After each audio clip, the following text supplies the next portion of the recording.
नमस्कार दोस्तों, आज हम लोग 15 और 16 जनवरी का करंट अफेयर्स पढ़ेंगे। इस वीडियो में विश्लेषण के साथ राष्ट्रीय एवं अंतर्राष्ट्रीय करंट अफेयर को शामिल किया गया है। हमारा पहला क्वेश्चन है, Canadian Hindu chambers of commerce की स्थापना किसके द्वारा किया गया है? ऑप्शन है कनाडा सरकार, भारत सरकार, हिंदू संघ, उद्यमियों द्वारा या इनमें से कोई नहीं। इसका सही जवाब है उद्यमियों द्वारा। उद्यमियों के एक समूह ने Canadian Hindu chambers of commerce की स्थापना की है, जिसका उद्देश्य कनाडा के हिंदुओं और उनके साथ आर्थिक हितों का एकीकरण करना है। दूसरा प्रश्न है, यूपीआई लाभार्थी चार्ट में सबसे ऊपर कौन आ गया है? ऑप्शन है भारतीय state bank, HDFC bank, Punjab national bank, Paytm payments bank. इसका सही जवाब है पेटीएम पेमेंट्स बैंक। यूपीआई लाभार्थी चार्ट में सबसे ऊपर पेटीएम पेमेंट्स बैंक आ गया है। पेटीएम पेमेंट्स बैंक 926.17 मिलियन लेनदेन के साथ यूनिफाइड पेमेंट्स इंटरफेस राशि का सबसे बड़ा प्राप्तकर्ता बनकर उभरा है। यह report national payments corporation of India NPCI के द्वारा जारी किया गया था। अगला प्रश्न है, नौसेना मुंबई डॉकयार्ड के एडमिरल अधीक्षक कौन बने हैं? ऑप्शन है V S Pathania, V K Tripathi, K P Arvindan, B Shiv Kumar या इनमें से कोई नहीं। इसका सही जवाब है केपी अरविंदन। केपी अरविंदन नौसेना मुंबई डॉकयार्ड के एडमिरल अधीक्षक बने हैं। रियर एडमिरल केपी अरविंदन 14 जनवरी 2022 को एडमिरल बी शिव कुमार की जगह पर नौसेना मुंबई डॉकयार्ड के एडमिरल अधीक्षक अर्थात सुपरिटेंडेंट ऑफ एडमिरल का पदभार संभाला है। केपी अरविंदन नवंबर 1987 में भारतीय नौसेना में शामिल हुए थे। एडमिरल वर्तमान कार्यभार संभालने से पहले पश्चिमी नौसेना कमान के मुख्यालय में चीफ स्टाफ ऑफिसर के रूप में कार्यरत थे। अगला प्रश्न है, न्यूलैंड्स में भारत की दक्षिण अफ्रीका से हार के कारण वर्ल्ड टेस्ट चैंपियनशिप रैंकिंग में भारत कितने स्थान पर खिसक गया है? ऑप्शन है 8वें स्थान पर, चौथे स्थान पर, 5वें स्थान पर, 7वें स्थान पर या इनमें से कोई नहीं। इसका सही जवाब है 5वें स्थान पर।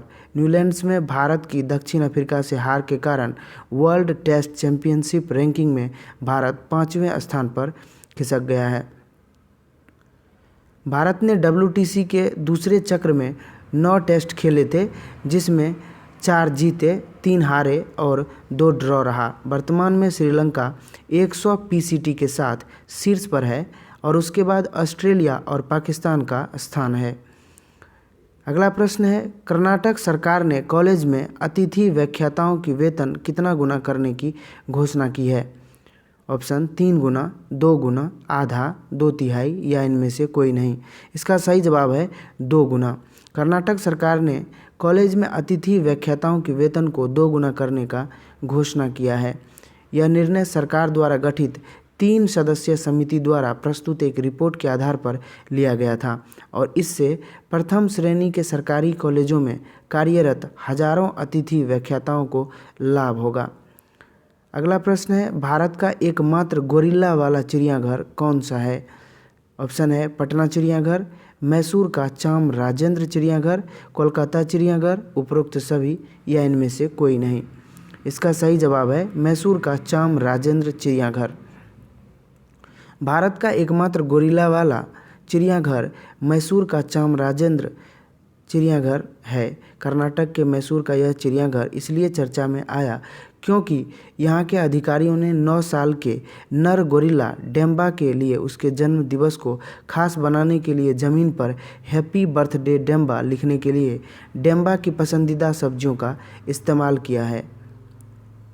अगला प्रश्न है, भारतीय रेल ने ट्रेन गार्ड के पद के नाम को किस नाम में परिवर्तित कर दिया है? ऑप्शन है रेलगाड़ी गार्ड, रेल सुरक्षा guard, train manager, train incharge या इनमें से कोई नहीं।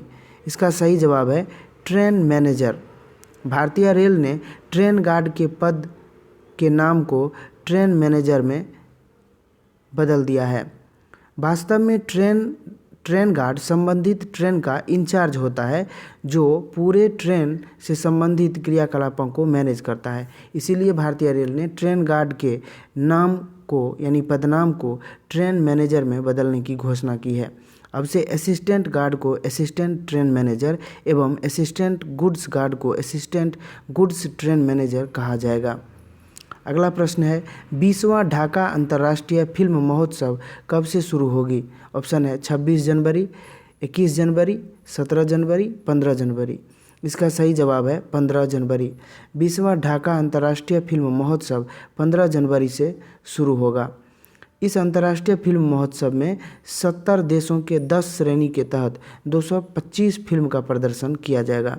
भारतीय प्रविष्टियों में PS विनोद राज द्वारा निर्देशित फिल्म कुजंगल, सुब्रजीत मित्रा द्वारा निर्देशित अभिजात्रिक, इंद्रनील राय चौधरी द्वारा निर्देशित मायर जंजाल आदि फिल्में शामिल हैं।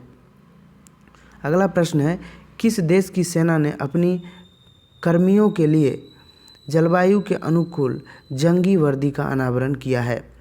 ऑप्शन है चीन की सेना, भारत की सेना, उत्तर कोरिया की सेना, अमेरिका की सेना या इनमें से कोई नहीं।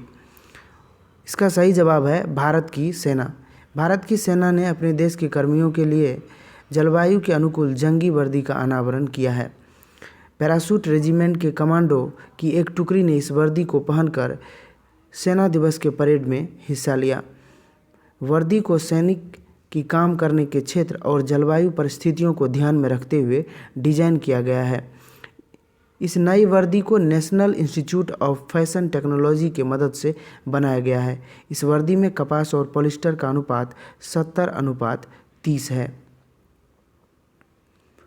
अगला प्रश्न है तमिलनाडु में तिरुवल्लुवर दिवस कब मनाया गया? ऑप्शन है 14 जनवरी, 15 जनवरी, 16 जनवरी, 11 जनवरी या इनमें से कोई नहीं। इसका सही जवाब है 15 जनवरी। तमिलनाडु में तिरुवल्लुवर दिवस 15 जनवरी को मनाया गया है। तमिलों में कवि और दार्शनिक तिरुवल्लुवर को एक सांस्कृतिक प्रतीक माना जाता है। उनका सबसे लोकप्रिय रचना थिरुकुरल है, जो मूल रूप से राजनीति, नैतिकता, अर्थव्यवस्था और प्रेम पर दोहे का संग्रह है। उनके योगदान का सम्मान करने के लिए तमिल पोंगल समारोह के एक भाग के रूप में 15 या 16 जनवरी को तिरुवल्लुवर दिवस मनाया जाता है। अगला प्रश्न है गणतंत्र दिवस की तैयारी अब 24 जनवरी के बजाय कब से शुरू हो जाएगी? ऑप्शन है 25 जनवरी, 23 जनवरी, 22 जनवरी, 21 जनवरी या इनमें से कोई नहीं। इसका सही जवाब है 23 जनवरी। अर्थात गणतंत्र दिवस की तैयारी पहले 24 जनवरी को शुरू होती थी, लेकिन अब से यह तैयारी 23 जनवरी को ही शुरू हो जाएगी। भारत सरकार के सूत्रों के अनुसार स्वतंत्रता सेनानी सुभाष चंद्र बोस की जयंती को शामिल करने के लिए यह कदम उठाया गया है।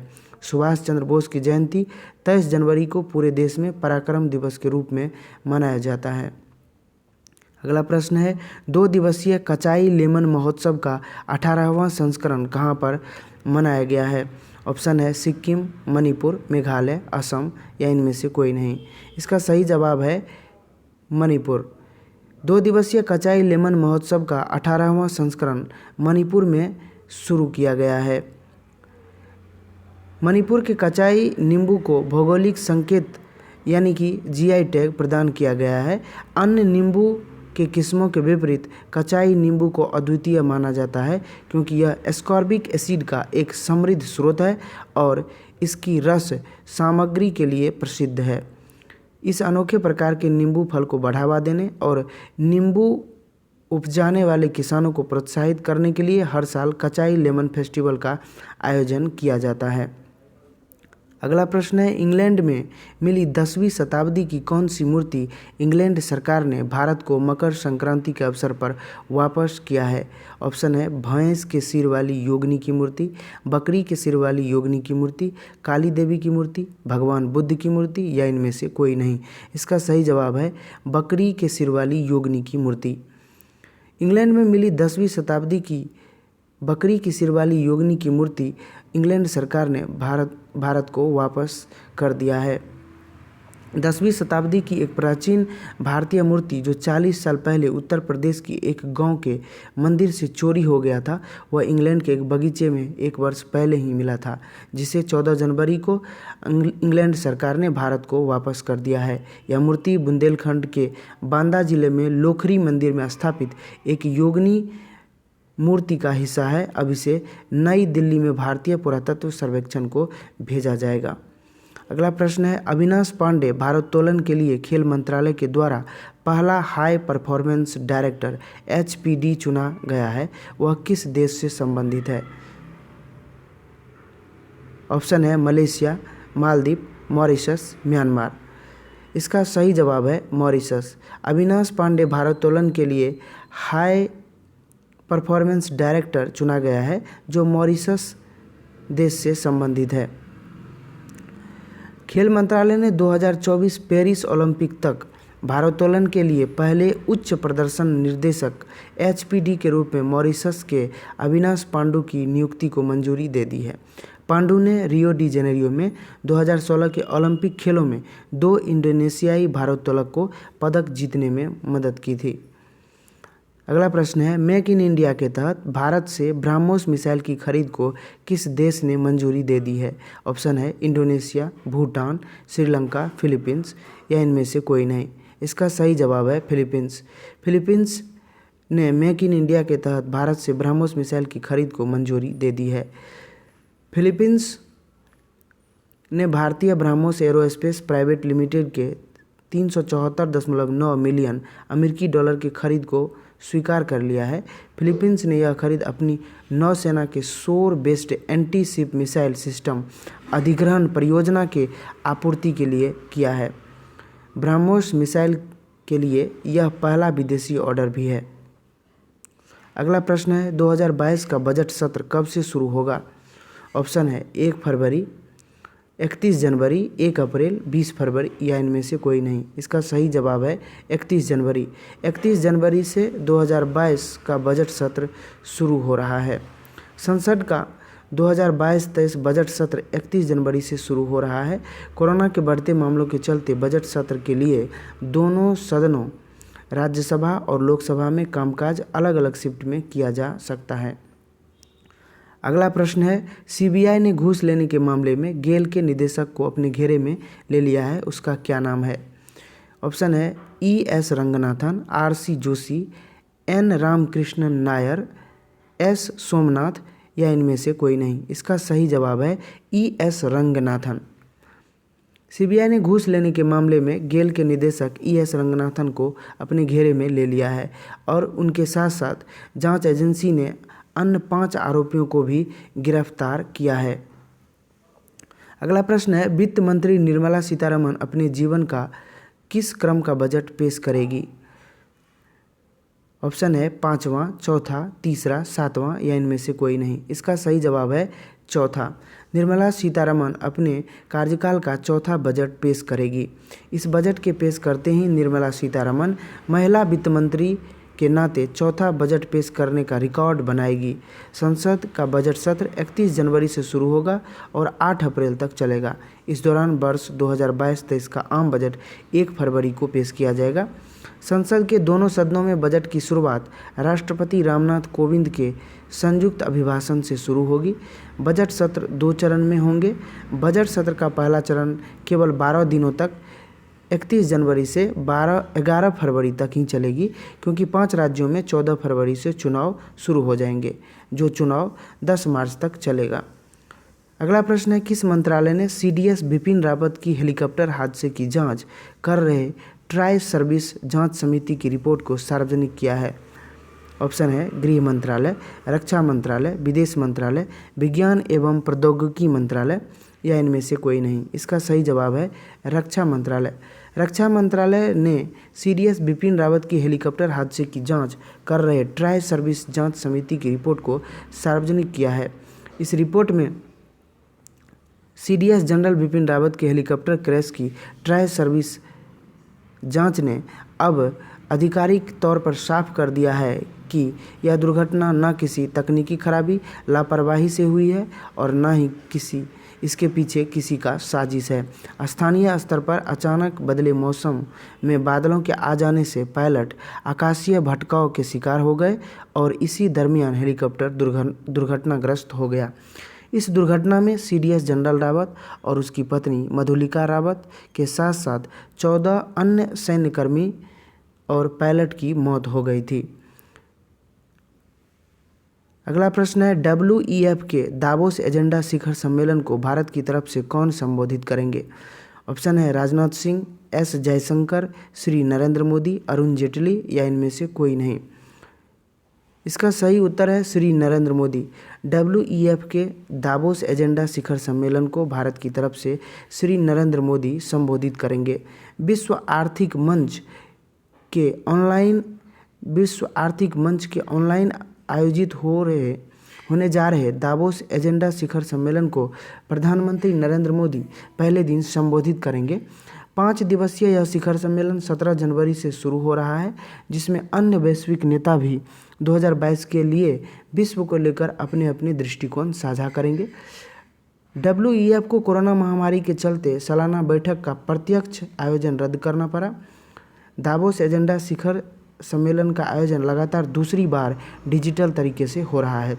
मोदी के अलावा इस सम्मेलन को जापान के प्रधानमंत्री किशिदा फूमियो, संयुक्त राष्ट्र महासचिव एंटोनियो गुतेरस, ऑस्ट्रेलिया के प्रधानमंत्री स्कॉट मॉरिसन, अमेरिकी वित्त मंत्री जेनेट येलेन समेत अनेक वैश्विक नेता भी संबोधित करेंगे। अगला प्रश्न है, प्रधानमंत्री ने कब नेशनल स्टार्टअप डे मनाने की घोषणा की है? ऑप्शन है 13 जनवरी, 14 जनवरी, 15 जनवरी, 16 जनवरी या इनमें से कोई नहीं। इसका सही जवाब है 16 जनवरी। प्रधानमंत्री ने 16 जनवरी को नेशनल स्टार्टअप डे मनाने की घोषणा की है। देश में स्टार्टअप को बढ़ावा देने के लिए प्रधानमंत्री नरेंद्र मोदी ने 16 जनवरी को वीडियो कॉन्फ्रेंसिंग के माध्यम से स्टार्टअप कारोबारियों से बातचीत की। बातचीत के दौरान उन्होंने कहा, स्टार्टअप नए भारत की रीढ़ बनने जा रहा है। उन्होंने कहा, स्टार्टअप्स का ये कल्चर देश के दूर दराज तक पहुंचे, इसके लिए 26 जनवरी को अब नेशनल स्टार्टअप डे के रूप में मनाया जाएगा। दोस्तों, आज हम लोगों ने 15 और 16 जनवरी का करंट अफेयर पढ़ा। यदि आपको यह वीडियो अच्छा लगता है तो अपने दोस्तों में इसे शेयर कीजिए। यदि आपका कोई सुझाव है तो कमेंट में ज़रूर बताइए। धन्यवाद।